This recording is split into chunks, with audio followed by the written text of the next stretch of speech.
Gaza को लेकर एक बड़ा अपडेट सामने आया है, जहां हमास ने ट्रंप को धमकी के बाद इजरायली बंधकों को रिहा करने से मना कर दिया है।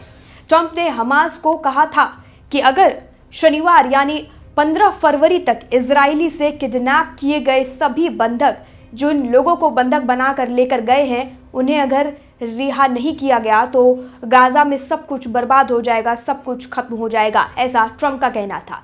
जिसके बाद हमास ने किसी भी बंधक को रिहा करने से मना कर दिया है। ये जो हमास का जो बयान है, ये ट्रंप की धमकी के बाद आया, क्योंकि उसे भी अपनी अकड़ दिखानी थी, उसे भी अपना गुस्सा दिखाना था। अपना गुस्सा जाहिर करते हुए हमास ने भी ट्रंप के खिलाफ एक पलटवार करते हुए अपना भी जो है वो डिसीजन बता दिया है अमेरिका को। इतना ही नहीं, ट्रंप ने इजरायली बंधकों को छोड़ने का जो समय है वो भी बताया था।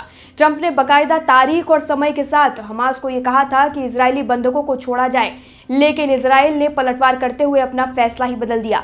न्यूज़ एजेंसी AFP के मुताबिक ट्रंप ने कहा था कि अगर 15 फरवरी यानी शनिवार को 12 बजे तक सभी बंधकों को नहीं लौटाया जाता है तो मुझे लगता है कि सीज फायर के एग्रीमेंट को रद्द कर देना पड़ेगा, हमें इसे ख़त्म कर देना पड़ेगा और हमले फिर से शुरू हो जाएंगे। इस वक्त गाज़ा में इजरायली लोगों में और उनके परिवार में एक डर का माहौल बना हुआ है कि आगे चलकर क्या होगा, क्योंकि अभी तक जो लोगों की जो अदला बदली हो रही थी, 3 बार लोगों की अदला बदली हो चुकी है, लेकिन इस बार जो होने वाली थी एक उनके लिए, उनके परिवारों के लिए, परिजनों के लिए अच्छी खबर थी। लेकिन अब ट्रंप के इस बयान के बाद जो इजराइल ने फैसला लिया है, ये काफ़ी दिलचस्प होगा, ये काफ़ी दर्दनाक है उन लोगों के लिए जिनके परिवार के जो परिजन हैं वहाँ पर फंसे हुए हैं उनके लिए। इस पूरे मामले पर हमास का भी बयान सामने आया। हमास का कहना यह है कि इजराइल ने सीज फायर एग्रीमेंट का पालन नहीं किया, इस एग्रीमेंट का उन्होंने उल्लंघन किया है, जिस वजह से शनिवार यानी 15 फरवरी को होने वाली बंधक की अदला बदली को स्थगित कर दिया जाता है। और ये आगे किस डेट तक स्थगित किया जाता है, इसका कोई अपडेट सामने नहीं आया है, इसका कोई अभी तारीख सामने नहीं आई कि कब नेक्स्ट तारीख को कब बंधकों को अदला बदली किया जाएगा, इसका कोई अभी तक रिपोर्ट सामने नहीं आई है।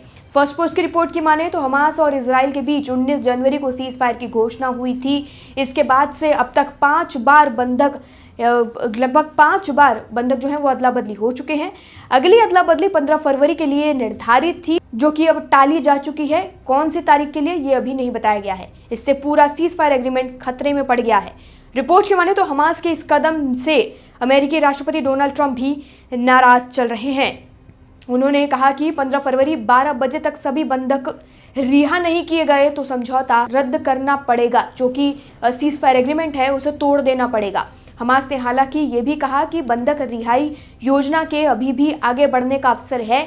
हमास के इस कदम को इजराइल पर दबाव बनाने की कोशिश की तरह एक देखा जा रहा है। हमास की घोषणा ने बंधकों के परिवार में चिंता पैदा कर दी है। इस वक्त डर का माहौल उनके परिवारों में बना हुआ है। बंधकों के परिवार ने मध्यस्थ देशों से समझौते को बचाने में मदद करने के लिए कहा है। उनका परिवार गुहार लगा रहा है कि कैसे भी करके समझौते को बचाएं और उनके परिवार के परिजनों को वापस से उनके घर लौटा दिया जाए। हमास के ओबैदा के अनुसार इजराइल ने गाजा युद्ध विराम के हिस्से के रूप में अपने कई दायित्वों को पूरा नहीं किया है। पिछले 3 हफ्तों में उन्होंने इन उल्लंघनों और समझौते की शर्तों का पालन न करने पर नाराजगी रखी। इसमें विस्थापित लोगों को उत्तरी गाजा वापस लौटने में देरी, गोलाबारी और मानवीय सहायता को रोकना शामिल है।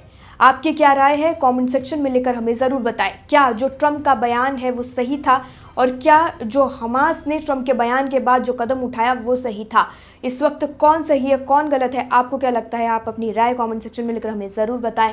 वीडियो ज़्यादा से ज़्यादा शेयर करें। बाकी खबरों के लिए और बाकी अपडेट के लिए, बाकी जानकारी के लिए जुड़े रहिए और देखते रहिए लोकमत हिंदी।